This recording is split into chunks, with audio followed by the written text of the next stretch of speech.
couldn't beat him, they tried to bankrupt him. President Trump is back in a New York City courtroom. When that didn't work, they tried to put him in federal prison. Raided by the FBI. When that didn't work, they even tried to kill him.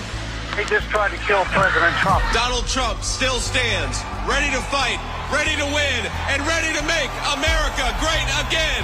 This is Donald Trump's house, brother. This election, we all get to choose. I'm going to choose real American leadership and a real American badass. The 45th and soon to be 47th President Donald J. Trump. Hey, what's going on, everyone? Welcome back to First Reaction TV. My name is J Mart. So it's been a while since I've done my last video, but with the election coming up tomorrow morning, I really wanted to get this video out there. This election cycle has been absolutely insane. There have been assassination attempts, there have been candidates installed and replaced at the last second, and the media has lost its damn mind. So we're going to go over some of that. We're going to remember how we got here. Joe Rogan also gave out a big endorsement, so we're going to cover that. I appreciate you watching. Let's get to it. Voters are asking their own questions tonight, selected by CNN to cover a variety of topics. You may see them holding a piece of paper when they're asking their question. It has their question on it. That is a question they have come up with. It has not been edited in any way by CNN. And I don't necessarily think that everyone has heard what you and I have heard repeatedly. Do you think Donald Trump is a fascist? Yes, I do. Yes, I do. Liz Cheney, former Congress member who was a very high-ranking Republican, she has endorsed me. Her father, the former Vice President of the United States, Dick Cheney, is voting for me. Over 400 previous members of the administration from Ronald Reagan to both Presidents Bush to stand again behind the seal of the President of the United States? No one standing behind the seal of the President of the United States of America. So I really wish I could have covered everything from this election cycle, but I just haven't had the opportunity to. So we're going to go back to a very important part of this campaign. Now, why do I think the town hall is so important? Because in my opinion, this is when her campaign and Democratic operatives finally realized that she was not going to be able to win this election on her own, and that she was going to need a lot of help from the liberal media. Kamala Harris spent about the first 15 minutes of uninterrupted airtime talking about Donald Trump and Donald Trump only, calling him a fascist, comparing him to Hitler, using the same old techniques in the playbook that everyone before her has used. Now, even though she wasted all that airtime to talk about her opponent, it actually gets worse for her. I want you to meet Beth Sandberg. She's a realtor, a mom of four from Bala Cynwyd, Pennsylvania. She's a registered Democrat, says she's undecided because of concerns about anti-Semitism. Beth? The rise of anti-Semitism and violence from anti-Semitism has risen greatly on college campuses and on our city streets in the last year. How would you combat this growing trend and protect our young adults? Thank you, Beth. We need to have laws in place that make those who would commit crimes on behalf of anti-Semitism and hate, that they pay a serious consequence. You mean hate crimes? We need to have the deterrence so that doesn't happen. The former chief of staff of Donald Trump, who has told us, Donald Trump said, why aren't my generals like those of Hitler's? Like Hitler, who has referred several times, we've heard the reports for years. Do you believe Donald Trump is anti-Semitic? I believe Donald Trump is a danger to the well-being and security of America. He has said that he's casting himself as a protector of Israel. Do you believe you would be more pro-Israel than Donald Trump? I believe that Donald Trump is dangerous. I believe that when you have a president of the United States who has said to his generals, and if the president of the United States, the commander-in-chief, is saying to his generals, in essence, why can't you be more like Hitler's generals, Anderson? Come on.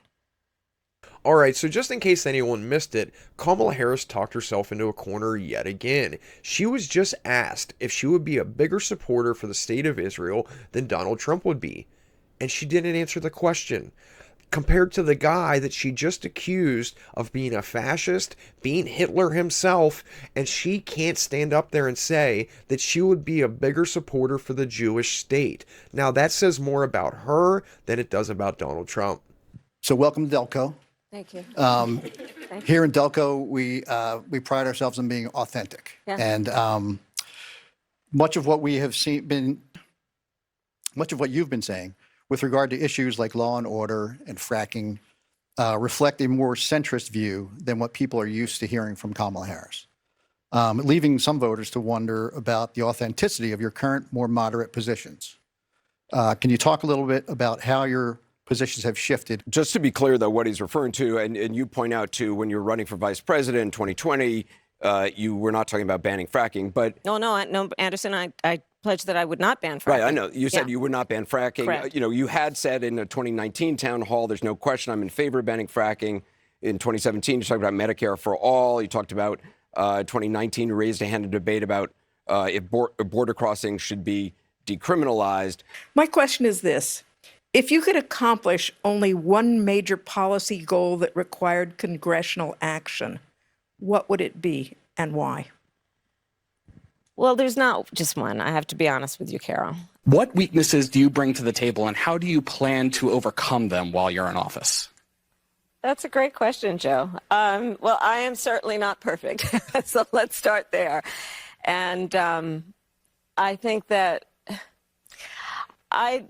perhaps a weakness, some would say, but I actually think it's a strength, is I really do value having a team of very smart people around me who bring to my decision-making process. I don't think I've ever heard the former president admit a mistake. A lot of politicians don't. Is there something you can point to in your life, political life, or in your life in the last 4 years that you think is a mistake that you have learned from? I mean, I've made many mistakes, and they range from, if you've ever parented a child, you make lots of mistakes too. In my role as vice president, I mean, I've probably worked very hard at making sure that I am well versed on issues, and I think that is very important. It's a mistake not to be well versed on an issue and feel compelled to answer a question. To fix the problem, you're doing this compromise bill. It does call for $650 million that was earmarked under Trump to actually still go to build the wall. I am not afraid of good ideas where they occur. So you don't think it's stupid anymore? I think what he did and how he did it did not make much sense, because he actually didn't do much of anything. I just talked about that wall, right? We just talked about it. He didn't actually do much of anything. But you do want to build some wall. I want to strengthen our border. All right, so I know we're going through this town hall pretty quick, but those are just some examples of how poorly she did. She wasn't answering the audience members' questions. She was getting combative with Anderson Cooper over the easiest and simplest questions on earth. She was talking herself in circles. She was absolutely unrelatable as a candidate and as a person. Now, don't just take my word for it. Let's check in with the analysis from CNN after the town hall. The vice president, she focused a lot more on Donald Trump, I think it's fair to say, than she did on many specifics in terms of what she would do as president. Dana Bash, your thoughts? Well, I'll just tell you what I'm hearing from people who I have been talking to, and that is that if her goal was to close the deal, they're not sure she did that. And on the question of who she is, people are understanding that a little bit more. But what she will do, the question about her legislative priorities, name one, there wasn't one. Some more of her personality and her sort of character questions about your weaknesses or what mistakes did you make, not necessarily the answers there. I think Republicans would take another hour of Kamala Harris. We'd just press play, let her keep going. We'd pay for another hour to let her keep not answering the questions. I think Anderson's asking her, well, why haven't you done it? You've been there for 4 years. Why haven't you done any of this? And the word salad answer she gave to that was just mind-boggling. I mean, it's blown up the internet, her answer to that question. When she doesn't want to answer a question, her habit is to kind of go to word salad city, and she did that on a couple of answers. You think she'd be prepared to do this by now. You know, what's a mistake you've made? Nothing. What's a weakness you have? Nothing. What's the first law you want to pass? Nothing. What's a policy difference between you and Joe Biden? Nothing. Over and over and over. Empty, empty, empty. If she were an animal, she'd be a duck-billed platitude. So after this disastrous result, do we really expect them to just let voters make up their own minds? Do we really expect them to let voters judge Kamala Harris for Kamala Harris's actions? Or could the campaign that raised $1 billion try to influence the American people in some way? Donald Trump's rally at Madison Square Garden comes days after his own former chief of staff went on record to describe his former boss as a fascist. But that jamboree happening right now, you see it there on your screen, in that place is particularly chilling because in 1939, more than 20,000 supporters of a different fascist leader, Adolf Hitler, packed the garden for a so-called pro-America rally. A rally where speakers voiced anti-Semitic rhetoric from a stage draped with Nazi banners. Okay, so just for the record here, they're making these claims before Donald Trump ever spoke. Before they could claim that Donald Trump was using Nazi hateful rhetoric, they're already making the claims. Why? Because the Nazis had a rally at Madison Square Garden in the 1930s is somehow a direct parallel to 2024 because they made it up. This is going to get out of control.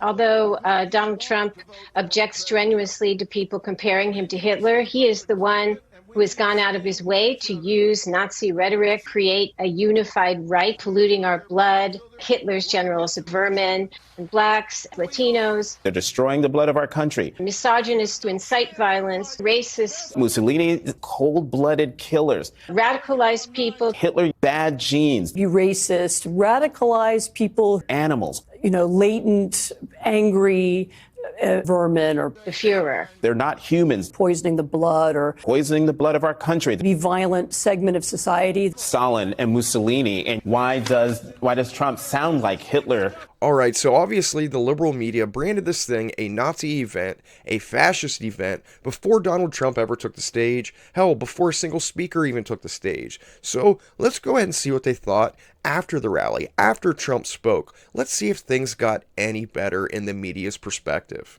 The opening act, grabbing headlines for all the wrong reasons, a comedian who offered unfunny, racist, cringeworthy jokes. Basically calling Puerto Ricans trash. The most repulsive racial jokes about Latinos. Disgusting and hateful. So incredibly crude. Frankly, just too X-rated to play here. Extremely vile so-called jokes. So obviously things didn't get any better. They were claiming this was a neo-Nazi rally before anyone even talked. So obviously the talking points were already going to be out there regardless of what anybody said. Now, the Trump campaign fucked up. They invited a roast comedian, a roast comic to come to a political event. His job is to roast people and to get laughs. Now, roasting people isn't a normal kind of comedy. It's ripping people apart. It's tearing people down. That's not something that's probably, best suited for a political rally when you're there trying to kiss everyone's ass usually. So what is it exactly that this roast comic, Tony Hinchcliffe, said that set off the liberal news media to call him X-rated? Wow, isn't this special? 17 years ago, I was sleeping in my car behind the Comedy Store in LA, and I'm proud to say this is my 4th time performing at Madison Square Garden, the most famous arena in the damn world. Normally, I don't make my political beliefs a known thing. It's divisive for a comedian to do that, but just know I sleep well at night knowing who I'm voting for. And in Texas, stuff is really, really crazy. We're right there by a wide open border. Where are my proud Latinos at tonight? You guys see what I mean? It's wide open. There's so many of them. It's absolutely incredible. Republicans are the party with a good sense of humor. Free speech is under attack, people. I host a show, and each week I get updates what words we're allowed to use and not use anymore. It's happening right now the past few years. It's a real thing. There's a lot going on. Like, I don't know if you guys know this, but there's literally a floating island of garbage in the middle of the ocean right now. Yeah. I think it's called Puerto Rico. Okay, all right. The other side's got a lot of crazy endorsements. Swift, Eminem, Leo DiCaprio, Beyonce. Every day the Democratic Party looks more and more like a P. Diddy party. Oh, okay. Okay, that's what you guys want. So this roast comedian Tony Hinchcliffe, who runs and owns a comedy show called Kill Tony on YouTube. It's one of the most popular comedy shows on YouTube and in the world currently. He makes a joke comparing Puerto Rico to a floating island of garbage. Now the Kamala Harris campaign and the liberal media combine together to where they make it sound like Trump himself said this, and they push that narrative for about 3 days straight. Puerto Rico is the crown jewel of the Caribbean. What do you make of it all? I think that it is clearly going to land horribly with all of the Puerto Ricanos, like you mentioned, in this country who can vote, and they are across all the battleground states. As you know, I grew up in Puerto Rico, and I have been talking to so many people who not just live there, but who have family members and the diaspora here in the States, and they are fired up, Jake. And so I would say to Mr. Trump, don't make a Puerto Rican angry. You're not going to like them when they're angry. They are pissed off. They see this as not just an offensive slight and insult, but just the latest offensive slight and insult.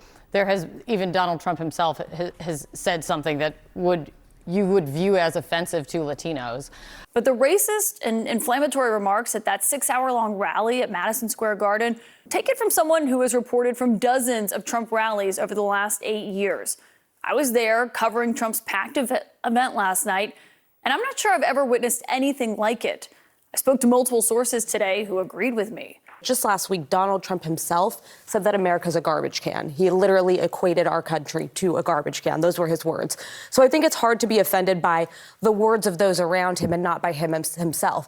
Let me say, as someone who's been a long-time movement conservative since I'm 18, 19, and who did not follow Trump down the dark path of fascism and bigotry, this is the Republican Party.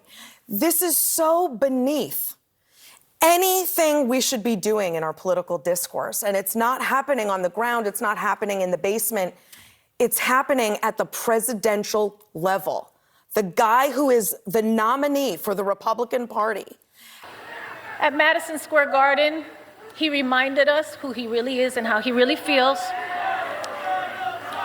It wasn't just Puerto Ricans that were offended that day, okay? It was every Latino in this country. It was humanity and anyone of decent character. So the liberal media sites and the Kamala Harris campaign pushed this for almost 3 days straight and as long as they possibly could, to where they were pushing fake outrage. Like Jennifer Lopez said, not only should Puerto Ricans be offended, but humanity needs to be offended. But it is kind of odd, though, that, they didn't show a single clip of Donald Trump actually speaking. They didn't bring up an actual quote from Donald Trump. Now, I wonder why they would do that. I wonder what he actually said at this rally. Let's take a look. After all we have been through together, we stand on the verge of the 4 greatest years in the history of the USA. With your help from now until Election Day, we will restore America's promise. We will put America first, and we will take back the nation that we all love. We bleed the same blood, we share the same home, and we salute the same great American flag.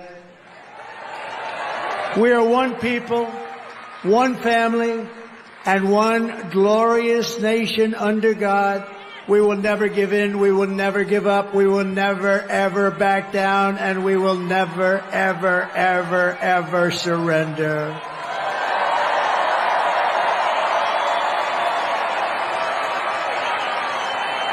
Together we will fight, fight, fight, and we will win, win, win. We're going to win, win, win.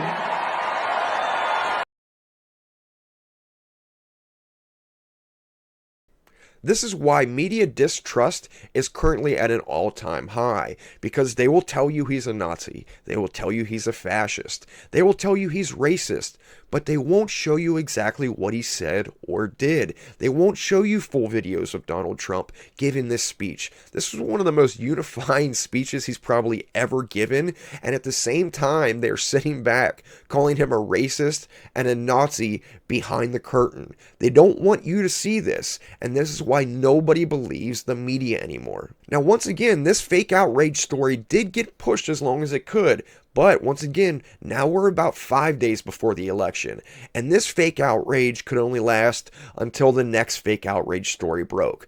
Let's get to that one. 4 days out from Election Day, and former President Donald Trump is escalating his violent rhetoric, suggesting one of his most prominent critics, the former Congresswoman Liz Cheney, should be fired upon. Let's see how she feels when the guns are trained on her face. Let's sit with that for a moment. Of course, violent rhetoric, it's not new for Trump, but this stark imagery represents an escalation. Last night, suggesting that she be fired upon, see how she likes it. Look, I don't think you even need to call it fired upon. He's saying quite explicitly and unambiguously that Liz Cheney should be shot, should be executed by firing squad. Well, clearly he was saying that she should be shot. Donald Trump is talking about political rival Liz Cheney. He just called for executing her. Does this move people or what? And here you have a former president of the United States, and potentially the next president of the United States, threatening a political rival in Liz Cheney. CNN. Trump says Cheney should be fired upon in escalation of violent rhetoric against his opponents. Washington Post. Trump suggests war hawk Liz Cheney should have guns trained on her face. New York Times. Trump attacks Liz Cheney using violent war imagery. And Rolling Stone said this: Trump fantasizes about putting Liz Cheney in front of a firing squad. Now, this one you really can't mess up. I mean, if someone's calling for someone to be executed in front of a firing squad, you really can't mix those words up. Unless you're the establishment media. Check this out, because it sounds nothing like what they're reporting. Is it weird for you to see Liz Cheney, that'd be Dick Cheney's repulsive little daughter, running against you with Kamala Harris? Well, I think it hurts Kamala a lot, actually. Look, she's a deranged person. But the reason she couldn't stand me is that she always wanted to go to war with people. I don't want to go to war. She wanted to stay in Syria. I took them out. She wanted to stay in Iraq. I took them out. I mean, if it were up to her, we'd be in 50 different countries. She's a radical war hawk. Let's put her with a rifle standing there with 9 barrels shooting at her, okay? Let's see how she feels about it. You know, when the guns are trained on her face. You know, they're all war hawks when they're sitting in Washington in a nice building saying, oh, gee, let's send 10,000 troops right into the mouth of the enemy. But she's a stupid person. And I used to I'd have meetings with a lot of people, and she always wanted to go to war with people. All right, so this one's absolutely crazy. It's batshit crazy. They cut the first part of his quote out, and then they cut the end of the quote out. The very first thing he says is, every time I met with Liz Cheney, anytime I had a meeting with her, the first thing she mentions is war. I'm pulling people out of Syria. I'm pulling people out of Iraq. And all she wants to do is talk about more war. So what's he say? He says, let's give her a rifle. Let's give her a gun. Let's put her out there in front of the enemy. Let's see how she likes it. Let's see if she's such a war hawk after that experience. Let's see if she continues to want to send young men and young women out in the front line after she goes through that experience. You cannot misinterpret this quote at all unless you're intentionally trying to. That's the only way this can happen. And I'm not the only one that took it that way either. Scott Jennings absolutely rips into Wolf Blitzer for this, because this one is just egregious. There is no excuse for it. You cannot go out there and say that he's calling for executions after hearing what he actually said. I personally think that any fair review of this remark is really simple. He was making a crude, if well-worn argument that often comes from the anti-war left and that I heard repeatedly during the Bush years about politicians who vote to authorize wars being forced to fight in them. It's called the chicken hawk argument. It's been around probably since Vietnam or maybe before. So I actually disagree with the argument. I think it's a bumper sticker way of dealing with complex matters of national security. So here I am, a Republican who disagrees with Trump, but I'm absolutely appalled by the disinformation about what he actually said. It started with a deceptively edited clip this morning and took off like wildfire. He did not call for her to be put in front of a firing squad. That did not happen. Even his most persistent critics, some of them today, have admitted as much. I think this episode, Wolf, to be honest, goes on the ever-expanding bonfire of credibility of the hysterical anti-Trump left. And I think the people pushing this today, honestly, Wolf, are one of the principal reasons I'm going to wind up voting for Trump. I don't like, if you want to criticize this man, there's plenty. You do not have to make things up to criticize Donald Trump. And I think some of it, frankly, was spun up to distract from a terrible jobs report, if you want my honest opinion. Now, after this latest lie, the Liz Cheney lie, that gets us within 3 days of the election. Now, why did I bring all this up? Once again, remember where we started. We started about a week and a half ago at the Kamala Harris town hall, the abysmal town hall where she couldn't answer simple, easy questions. She wasn't relating to voters. Voters did not trust her. She was struggling to keep up with Donald Trump in the polls. What happened after that? She disappeared.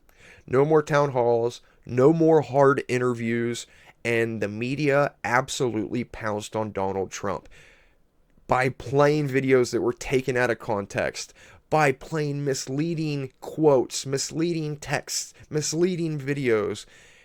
If it was a foreign government that did it, it'd be called election interference. For CNN, it's just called election season. I'm saying this because I don't want you to be tricked. Don't let them scare you. Don't let them trick you into thinking something different. Don't let them make you afraid into feeling different or to thinking different.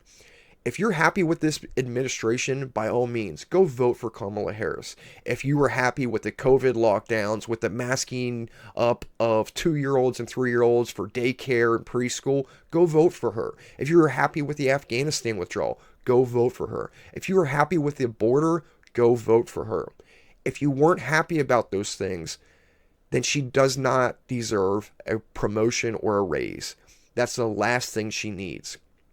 And the media has taken up for her, and basically the only reason that this is even a contest, in my opinion, is because of the media and because of stories like this. They are scaring the living hell out of people. Every voter out there that was on the fence has been scared into oblivion over the past 10 days, and it's absolutely heartbreaking to see that that's where things are. So once again, it's still election day. Go out and vote if you haven't voted yet. Make your voice heard. It's so important. Before this ends, let's get into Joe Rogan and who he endorsed for president. So a friend of mine went to vote in Palo Alto because he was like, "Is this for real?" He tried to show his ID, and they reacted like if you show a cross to a vampire. Okay, they're like, "No, we can't even look at that ID." It is illegal for them to even look at your ID if you want to present it in California. Why? For any election at all, even like city council. What logical reason other than to cheat would you ever have that law? The reason is to cheat. It's only like you can never make an argument any other way. And I think 84% of people polled believe that you should show ID to vote. So it's against the will of the people. Yes, and we are extremely rare. We're an outlier in not requiring ID. Basically, almost every country on earth requires ID to vote. So as soon as you ban ID for voting, it makes fraud impossible to prove. Because how do you trace the fraud? Right. Yeah, it's insane. It's insane. It's insane. And what I'm saying is that how is it legal? What I'm saying is like this election is the last chance to preserve democracy in America. Mark my words. Everything they accuse Trump of, they are guilty of. And if Trump doesn't win, this will be the last real election in America. And we will, if the big government Kamala puppet machine wins, they will legalize the illegals in the swing states. There will be no swing states. Every election going forward will be a guaranteed Democrat win. And it'll actually be worse than California. The reason it'll be worse than California is because the one thing that keeps California from being super crazy is that you can move out of California, like you and I did. You and I used to be in California, but we moved to Texas. We're still in America. But if the Dems win this election, they will legalize enough illegals to turn the swing states, and everywhere will be like California. There will be no escape. That is so insane. This is the final. This is it. This is the last chance. Has anybody tried and to I push just want to like go out and vote. Vote like your life depends on it. Vote like your future depends on it, because it does. This is the last chance, man. Is there any argument against this? Has anybody tried to debate this? Has anybody tried to say that this is nonsense, this is a conspiracy? Has anybody made any sort of a rational argument? The left actually, interestingly, does not want to pick up much on this argument because the more attention the more you look at it, the more obviously it is true. Because you just say like, well, are the numbers correct? Are there really this many illegals that have been imported into swing states? Yes. They haven't just walked across the border. They've been flown in airplanes. Yeah. Using a shipping app. Yes. Yeah. They made an app. Well, the app always existed, but it used to be for people coming over here, like shipping with goods, so they could track you while you're in America, so you could legally be here, they know where you are. And then they changed it to allow that app to schedule illegal aliens to come across the border. Yes. Asylum seekers. Yes. Come on in. Yes. Oh, you have an app. And you fly people in. They're literally being flown in to the swing states. And so the reason that I think the left doesn't want to push back on this is because the more attention that this gets, the more people will realize it is true. Yeah, it is true. That's why they don't. That's why they're just pretending that they're pretending. I'm not saying anything, but I'm like, yo, they're literally flying vast numbers of illegals who are then beholden to the Democrats. And sometimes I get the rebuttal of people say like, well, you know, these illegals are they don't have the same social values as the Democrat Party because they're like more socially conservative. I'm like, yeah, but that's not the point. If you look at the Maslow's hierarchy of needs, their primary thing is staying in the country and getting their friends and family in, and then the Democrats give them all these benefits, like tons of benefits, more benefits than than citizens, literally. Yeah. They're beholden to the Democrats for all these benefits.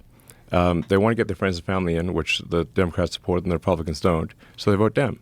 And you can look empirically at California and say, like, did they vote Republican or Democrat in California? Oh, they voted Democrat, big time. Well, Reagan gave them amnesty in the 1980s, and that 86. changed the state basically, except for Arnold, changed the state entirely blue. Yes. And Arnold was an exception because he was like a socially liberal, famous guy. Yeah. And, you know, didn't really impose any radical restrictions on any of the people that were going to vote Democrat in the first place. The whole thing is just, it's bizarre to watch play out because it just seems like this can't be actually what's happening.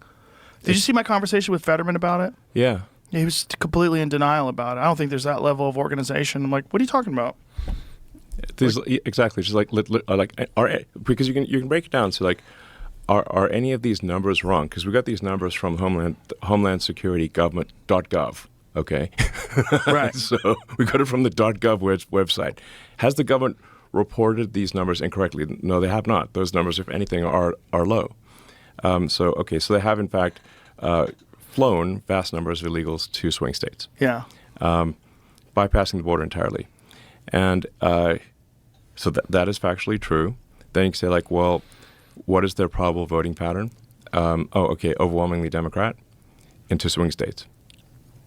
And then, well, but do the Democrats actually want to fast track them for citizenship? Yes, they do. You can see Chuck Schumer on TV saying at a rally this year was saying he wants to fast track and make all 11 million or however many, I believe his quote was, citizens as soon as possible. So the goal is they are fast tracking citizenship as quickly as possible, so whether one thinks it's cheating or not, it won't matter because they will be fully able to vote. And for people on the left, this is actually happening. I invite people to rebut this and show me where I am wrong. Please do so. No, they can't. They can't. They can't. Because it's true. So crazy. And the thing about all of this is if you don't have people that are willing to stand up and talk about it, if you don't exist, if RFK doesn't exist, if Tulsi Gabbard doesn't exist, if Vivek and Trump don't exist, where the fuck are we? Like, where are we? Where are we and what gets done? Are we just like the UK where we have thousands of people getting arrested and jailed for social media posts?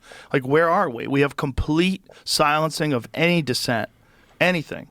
You have to stick to the narrative or you'll lose your livelihood. You'll be outcast from the community. You'll lose your freedom. It's crazy. Yeah. Well, if the Kamala puppet regime wins, they're definitely going to want to cancel you. That's for sure. Oh, for sure. Yeah, 100%. Yeah, that's going to be a problem. Yeah, big problem. Yeah. What about you?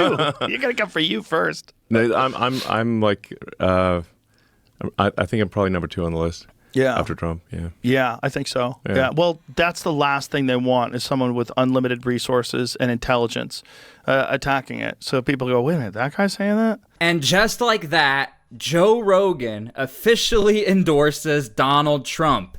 I don't know if anyone saw this coming, but holy cow is this massive. Understand, this is the #1 podcaster in the world, and whether or not you like Joe Rogan, this is powerful. Well, if you made it to the end of the video, please make sure you leave the video a like. Hit that subscribe button if you're not subscribed to the channel yet. Leave a comment down below. Let me know how the video was. I truly appreciate you watching. Next time I make a video, we will have a new president of the United States.